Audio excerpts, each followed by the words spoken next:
하나님의 은혜와 평강, 그리스도의 능력이 든든한 교회와 오늘 이 말씀을 듣는 모든 분들에게 함께하기를 간절히 축복합니다.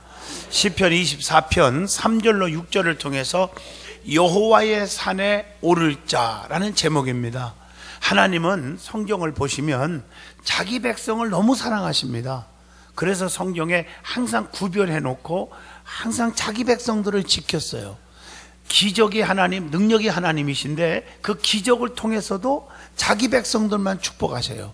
이스라엘 백성들을 출애굽할 때도 홍해바다 앞에서 자기 백성들만 건져주시고 그 기타 이방인들은 전부 다 물로 수장시켜 버렸어요.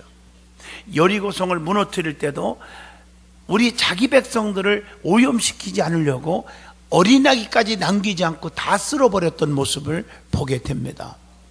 열왕기상 18장에 봐도 하나님께서 가멜센의 여호와의 불로 응답하심으로 바알의 선지자, 아세라신 믿는 자 850명을 하나도 안 남기고 하나님께서 기손신에서 붙잡아다가 다 죽였지만 하나님은 살아계시구나, 살아계시구나, 백성들은 하나님께 영광을 돌리게 하셨음을 압니다.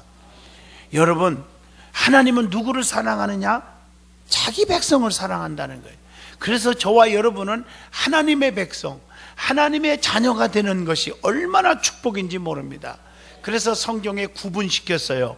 좌편에 있는 자, 우편에 있는 자, 이렇게 구분시켰잖아요. 염소 같은 자가 있으면 양 같은 자가 있고요, 쭉정이와 가라지가 있으면 알곡과 열매가 있고요, 미련한 다섯 처녀가 있으면 성령 충만 기름 준비한 다섯 처녀가 있었고요, 예배를 구경 삼아 온 보러 오는 자가 있으면 예배를 하나님께 영광 돌리는 예배를 드리러 오는 자가 있습니다.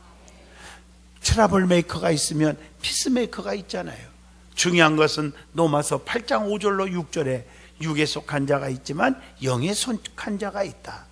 그래서 육에 속한 자는 육의 일을 생각하고 영에 속한 자는 영의 일을 생각하나니 육의 생각은 사망의 일이지만 영의 생각은 생명과 평안을 얻느니라.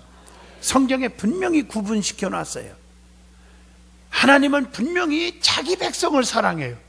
그래서 세상 사람들과 구별시키고 특별한 은혜를 베풀어 주시는 줄로 믿습니다. 이게 하나님의 역사십니다. 하나님의 법궤를 봐도 보세요. 같은 법궤인데 하나님이 임재잖아요. 자기 백성들에게는 가는 곳마다 기적이요, 축복의 기적. 그런데 오랑캐들이 뺏어갔지만 가는 곳마다 닿는 곳마다 독종으로 다 죽어가 저주덩어리요. 같은 하나님의 법궤인데도 자기 백성들을 사랑하시는 하나님의 모습을 보여준 줄로 믿습니다. 그래서 우리 하나님은 택한 백성들을 보호하시고 인도하시고 지켜주시는 하나님. 그래서 이스라엘 백성들을 출애굽할 때도 밤에는 불기둥, 낮에는 구름기둥으로 하나님이 인도하신 줄로 믿습니다. 그런데 그 하나님은 자기 백성들이 자기를 찾고 자기 앞에 나와서 경배하기를 원하시고 계십니다. 즉 경배, 예배를 통해서 하나님은 만나주시고 어려움이 있을 때마다 문제마다 해결해 주시고 축복해 주신다는 사실입니다. 그러므로 날마다 주님 앞에 나아가는 신앙은 아주 중요한 줄로 믿습니다. 그래서 예배의 성공자가 되어야 합니다. 뭐 춥다고 덥다고 바쁘다고 누가 무슨 일이 있다고, 여러분 예배 빠지면 그것은 하나님께 나오는 자가 아닙니다. 오늘 말씀을 보면 하나님께서 자기 백성들이 자기를 찾으며 경배하기를 원하셔서 하나님의 성전을 지토로 허락하셨고 그 성전과 그 성전이 지어진 시온산을 특별히 구별시켰습니다. 하나님의 백성들은 그곳에 나아가서 하나님께 제사와 즉 경배를 드렸고 오늘날 예배를 드렸고, 멀리 있을 때에는 그 산이 위치한 방향을 쳐다보면서 시온산을 향해서 기도하고 하나님께 경배했다는 사실입니다. 그렇기 때문에 하나님의 백성들에게 있어서는 시온산에 오르는 것은 무한한 특권이었고 영광인 동시에 아무렇게나 함부로 오를 수 없는 신성의 상징이기도 했다는 사실입니다. 그래서 오늘 본문 3절에 여호와의 산에 오를 자가 누구며 그의 거룩한 곳에 설 자가 누구인가라고 하는 질문을 던지고 있습니다. 여기서 거룩한 곳은 거룩하다, 신성하다라고 하는 동사로 카도슈라고 하는 단어가 있습니다. 이것은 하나님의 본질적인 속성을 나타내는 단어이기도 합니다. 따라서 하나님의 임재하는 곳은 하나님의 거룩함 때문에 거룩한 영역이 되는 것입니다. 오늘 본문에 언급된 거룩한 곳은 하나님이 임재하시는 시온산을 가리키는데, 하나님이 계시는 곳은 하나님의 영광으로 가득한 곳이고, 이곳은 항상 깨끗하고 거룩한 하나님의 백성만이 거할 수 있는 곳입니다. 오늘날로 말하면 영원한 천국인 줄로 믿습니다.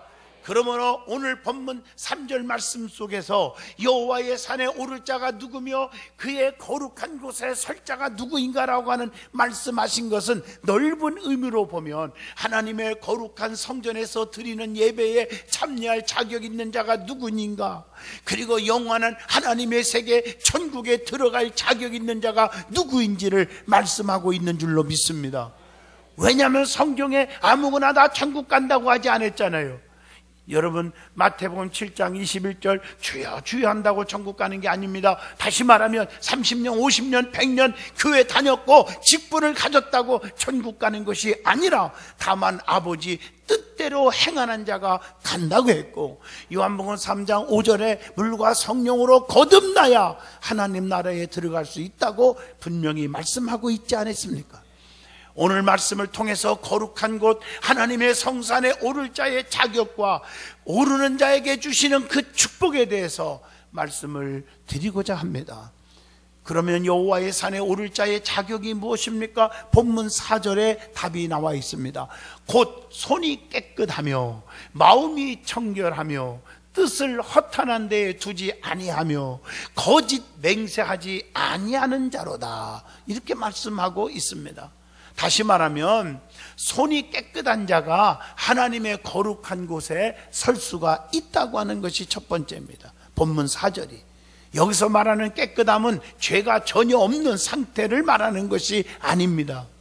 하나님 앞에 범죄하지 않으려고 애쓰며 노력하는 상태를 의미하고 있는 줄로 믿습니다. 성도는 세상과 타협하며 살아가지 말고 오직 하나님 중심으로 살아가야 한다고 하는 거예요.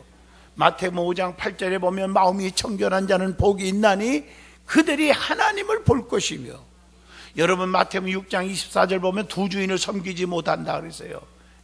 그래서 하나님과 재물을 겸하여 섬기지 못하느니라. 세상적인 욕망과 세상적인 야욕, 세상적인 재물 때문에 하나님과 멀어지고 하나님을 떠나는 사람들이 이 땅에 있다는 애석한 얘기입니다. 우리는 손을 깨끗이 씻어야 돼요. 그러면 손이 깨끗한 자가 누구를 말하는 것입니까? 시편 18편 20절에 보니까 의를 따라 살아가는 자라고 말했고, 시편 26편 6절에 보니까 하나님 앞에 무죄한 자로 손을 씻는 자, 또 디모데전서 2장 8절 보니까 분노와 다툼이 없이 거룩한 손으로 기도하는 자라고 말하고 있습니다. 그리고 이사야 1장 15절로 16절을 보면 악한 행실과 또 행하게 피 묻은 손을 깨끗이 씻는 자라고 말하고 있습니다. 그래야 하나님께서 기도를 들으시는 줄로 믿습니다. 왜 손이 깨끗해야 합니까? 자, 잠언서 21장 8절에 답이 나옵니다. 죄의 길은 굽으로 지나 깨끗한 자의 길은 곱기 때문이다. 여러분, 앞길이 쫙 열릴 줄로 믿습니다. 시편 18편 20절 보면 하나님은 의를 따라 상을 주시며 손이 깨끗한 대로 갚으시기 때문이라고 말하고 있고요. 이사야 35장 8절에 보니까 깨끗한 자만이 거룩한 길이라, 일컬는 대로를, 그래서 시온의 대로를 갈 수 있다. 하나님이 막힌 것이 없이 장애물이 다 제거되고 쫙 길이 열릴 줄로 믿습니다. 여러분, 막히면 아무것도 안 되잖아요. 욥기서 22장 30절 보면 손이 깨끗한 사람은 건지심을 받는다. 또 성경 욥기서 17장 9절에 보면 의인은 그 길을 꾸준히 가고 손이 깨끗한 자는 쉼을 얻는다고 말하고 있습니다. 여러분, 손을 깨끗이 씻어야 새 힘 얻어요. 여러분들이 보세요. 사기치고 남의 거 뺏어가고 이렇게 뭐라 합니까?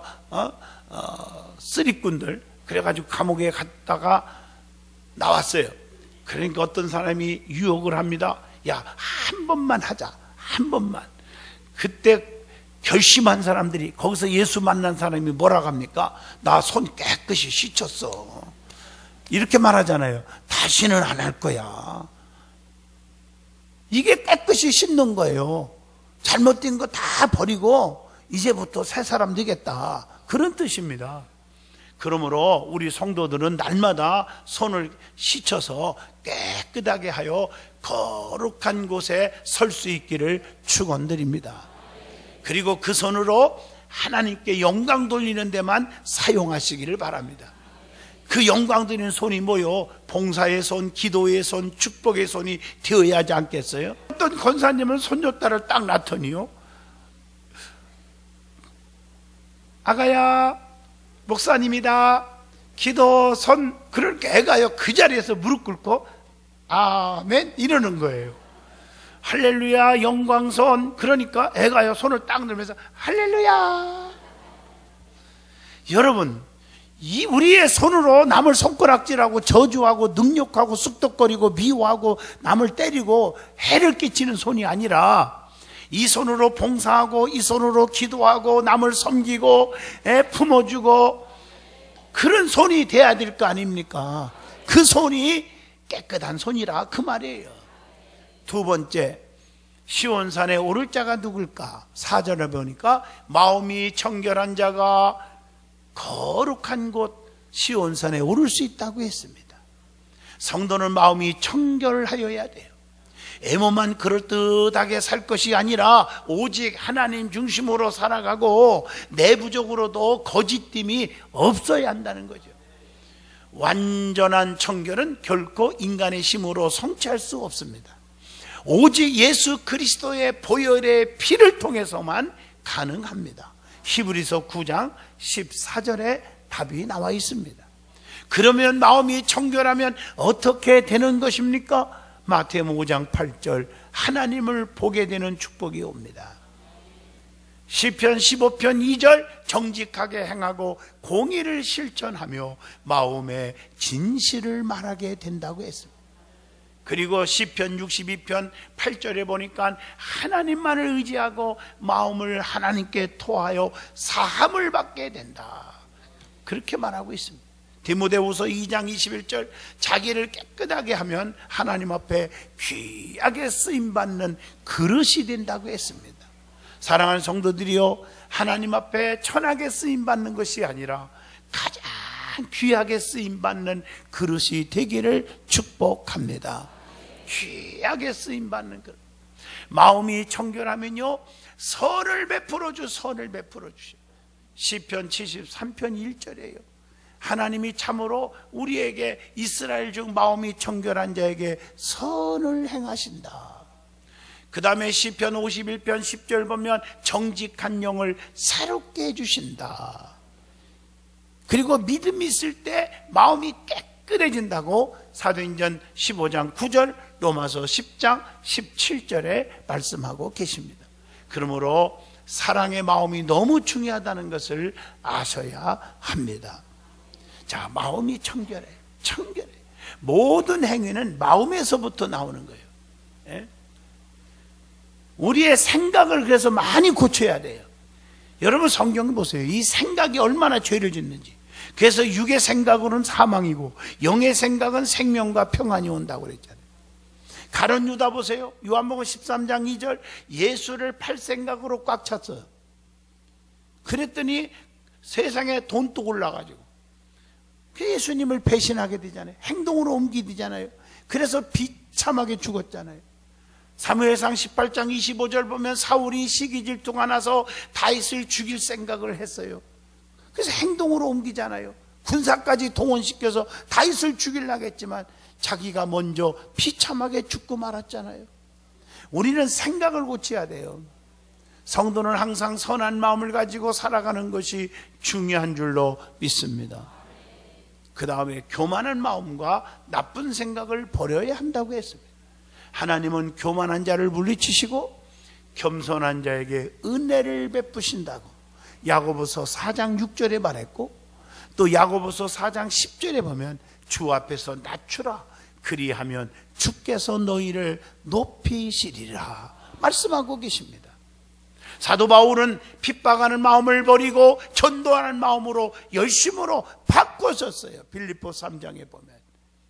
자, 세 번째, 시온산에 오를 자가 누굽니까? 뜻을 허탄한데 두지 아니한 자라고 오늘 본문 4절에 말합니다.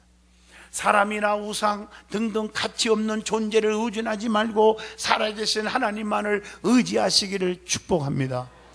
만약에 인간이 하나님을 떠나서 피조물을 경배한다면 하나님과 교제할 수 없을 뿐더러 하나님과 원수가 된다고 그랬어요. 어떻게 해야 뜻을 바르게 둘 수 있습니까? 시편 31편 6절이나 25편 1절 보니까 하나님만 의지해야 된다. 그리고 시편 143편 8절에 보니까 주님만을 신뢰하라는 거예요. 의뢰하라고. 에스겔 18장 6절 보면 악한 것들을 모두 다 버리래요. 악은 모양이라도 버려야 됩니다. 사도행전 14장 15절 보면 자기가 사람임을 바로 알고 하나님께로 돌아와야 돼요. 인간은 넘어지고 쓰러지고 깨질 수밖에 없어. 하나님께로 돌아와야 돼요. 그리고 뜻을 바르게 두지 않으면 어떻게 됩니까? 신명기 32장 21절 보니까 하나님 아닌 자를 섬기거나 경배하면 시기가 나 멸망한다고 그랬어요. 시편 97편 7절에 보면 허무한 것을 자랑하는 자는 다 수치를 당할 것이라고 했습니다. 또 에레미야 8장 19절 보면 헛된 것을 쫓는 자는 하나님을 경록해 한다. 하나님을 화나게 만드는 일이라고 그랬어요. 그래서 믿음의 사람은 뜻을 잘 세워야 할 줄로 믿습니다. 뜻을 잘 세워야 돼요. 저는요, 이렇게 목회하면서 보면 성도들이 뜻을 잘 세우고 결단을 잘하는 사람이 오래 갑니다. 예? 사사기 8장 23절 주님만 사랑하기로 뜻을 세우세요. 예? 주님만 사랑. 여러분, 아브라함이 하나밖에 없는 아들, 100세에 난 아들 이삭이지만 그 이삭보다 하나님을 더 사랑했다고요. 그랬더니 하나님이 그 이삭을 책임져 주잖아. 장수하게 하시고 재물의 복을 주시고 사업의 축복, 100배의 축복을 주시잖아요. 자식만 축복한 게 아니라 자기에게도 믿음의 조상, 복의 근원, 물질의 거부, 자손의 축복 다 몽땅 부어주셨어요. 여러분은 세상도 물론 좋지만 하나님을 제일로 사랑하기를 바랍니다. 그리고 요한복음 4장 23절로 24절에 뭘 뜻을 세워야 하느냐? 예배의 성공자가 되겠다고 뜻을 세우세요. 예배의 성공자. 나는 예배 드리러 온다. 할렐루야. 말라기 3장 10절 온전한 11조를 하나님께 드린다. 하나님이 나에게 9개 주신 거 얼마나 고마워요. 1개 이건 내 거다. 그런데 그것까지 건들지 않기로 뜻을 세우란 말이에요. 그리고 열왕기상 3장 4절로 5절에 1000번째 쌓기로 뜻을 세우세요. 솔로몬은요, 정말 축복받을 건덕지가 없는 자녀예요. 그런데도 1000번째를 하나님께 드렸더니 하나님이 그에게 전무후무한 부귀영화와 지혜를 주셨어요. 성전을 건축하는 축복을 주셨어요. 아버지 뒤를 이어 왕이 되는 축복을 얻었어요. 여러분, 솔로몬은 하나님 앞에 1000번째를 쌓았어요. 얼마나 멋있습니까? 세상의 왕들 중에서, 역대의 왕들 중에서 솔로몬처럼 부귀영화 누린 왕이 없습니다. 오늘 여러분 1000번째를 쌓을 수 있기를 축복합니다. 그리고 사도행전 5장 42절, 디모데후서 4장 5절 전도하는 일에 목숨을 걸기로 뜻을 세워야 합니다. 고린도전서 10장 10절, 빌립보 2장 14절 중요한 것은 내 평생에 앞으로는 절대로 불평하지 않고 쑥덕거리지 않고 원망하지 않기로 뜻을 세워야 합니다. 부정적인 사람은요 다 망합니다. 되는 일이 없어요. 그래서 민수기 14장 7절로 9절 긍정적인 말만 하기로 결심을 하고 뜻을 세워야 됩니다. 할 수 있습니다. 하면 됩니다. 해봅시다. 그래야지. 할 수 없다. 하나만 하다. 하지 말자. 이건 망하는 길입니다. 성도가 뜻을 어디에 어떻게 세우고 사느냐에 따라서 삶의 가치관이 달라지고 운명도 달라진다는 것을 아셔야 합니다. 허탄한 곳에 뜻을 두고 사는 자는 결국 마귀의 지배를 받고 살 수밖에 없습니다. 그러나 하나님이 기뻐하시는 일에 뜻을 두고 살아간다면 그분이 책임져 주시고 붙들어 주시는 줄로 믿습니다. 예수님의 말씀이 생각나잖아요. 누가복음 22장 42절 아버지여 만일 아버지의 뜻이거든 이 잔을 내게서 옮기시옵소서. 그러나 내 원대로 마옵시고 아버지의 원대로 되기를 원하나이다. 네 번째로 시온산에 오를 자가 누굽니까? 본문 4절에 거짓 맹세하지 아니하는 자라고 했습니다. 하나님은 거짓된 것을 가장 싫어하시고 진실된 것을 원하십니다. 하나님께서는 일구 일어나는 간사한 사람과 교제하기를 원치 않으신다고 했어요. 하나님과 사귐이 있는 사람은 특별히 이 말에 있어서 거짓말이 없어야 될 줄로 믿습니다. 그래서 십계명 가운데 9번째가 거짓 증거하지 말라. 오늘 진실한 크리스찬이 되라는 거예요. 위증하지 말라는 거예요. 입술로 범죄치 말라는 것입니다. 거짓 맹세치 않아야 주의 성산에 거하게 되고 주의 장막에 유하게 되는데 시편 15편에 자세하게 우리에게 기록하고 있습니다. 그거 말씀을 2절에 보면 정직하게 행하며 공의를 일삼고 마음의 진실을 말하라. 그리고 3절에 보니까 혀로 남을 허물하지 말고 이웃을 비방하지 말아라. 거짓된 혀로 인하여 사람을 죽이기도 한다고 했어요. 교회 안에서도 혀를 함부로 놀려서 많은 사람들이 상처받고 하나님의 곁을 떠나게 하는 사람들이 종종 있어요. 안 됩니다. 우리의 입술을 조심해야 돼요. 잠언서 8장 7절로 8절에 보면 혀를 조심하라고 돼 있어. 성경에 진리를만 말 안 하겠어요. 눈은 망령된 자를 멸시해야 한다고 했어요. 시편 15편 4절에 하나님을 두려워하는 자를 존대하라고 4절에 말하고 있습니다. 오늘 이와 같이 시편 15편에 보면 마음에 서원한 것은 해로울지라도 변하면 안 된다고 하신 말씀처럼 우리는 시편 15편 4절을 여러분 늘 가슴속에 새기고 사시기를 바랍니다. 예? 함부로 순간적인 상황을 모면해 보려고 함부로 맹세를 잘하는 습관적 잘못된 성도가 있다면 이 시간에 바로 고쳐야 될 줄로 믿습니다. 그러면 여호와의 산에 오르면 어떤 축복이 옵니까? 5절에 답이 나옵니다.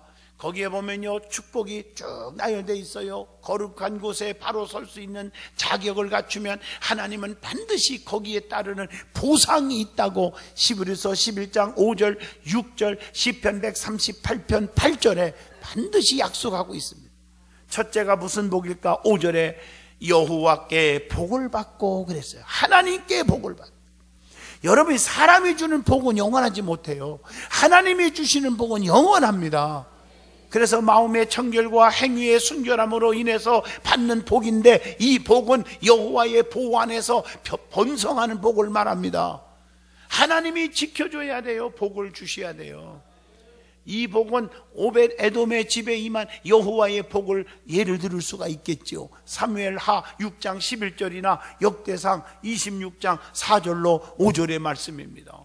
여러분 그래서 우리는 세상이 주는 복은 일시적이지만 하나님이 주시는 복은 영원합니다. 사무엘하 7장 29절 저에게 본당에 기록되어 있잖아요. 주의 은혜로 종의 집에 영원히 복을 받게 하옵소서. 이걸 제가 조금 길게 읽어준다면 청컨하온데 주의 집에 종의 집에 복을 주사 주 앞에 영원히 있게 하옵소서. 주 여호와께서 말씀하셨사오니 주의 종의 집에 영원히 복을 받게 하옵소서 하니라. 주님이 주시는 복은 영원한 거예요. 세상의 복은요 달면 삼키고 쓰면 뱉어버리고요 자꾸 변해버리예요. 하나님의 주시는 복을 누리시길 바랍니다. 그러므로 세상 백 너무 좋아하지 말고요, 주님 백 좋아하시길 바라요. 이런 사람은 주님께 무릎으로 기도로 사는 사람이에요. 주님 백이 중요합니다. 주님 백입니다. 할렐루야. 하나님이 도와주셔야 돼요. 이런 분들은 정말 교회에서요, 예배를 안 빠져요. 그리고 기도를 많이 해요. 자녀들도 믿음으로 양육해. 그래서 하나님을 사랑하고 교회를 사랑하고 주의 종을 사랑하게 해준단 말이에요. 두 번째, 어떤 축복이 오느냐? 구원의 하나님께 의를 얻는다 그랬어요. 오늘 본문 5절입니다. 여기서 말하는 의라는 것은 하나님을 경배하는 일에 참여할 수 있는 것 자체를 의미한다고 볼 수 있겠죠. 이 엄격한 의미로 본다면 하나님 앞에서 의롭다고 인정받는 칭의를 뜻하는 줄로 믿습니다. 여러분, 이런 축복이 있기를 축복합니다.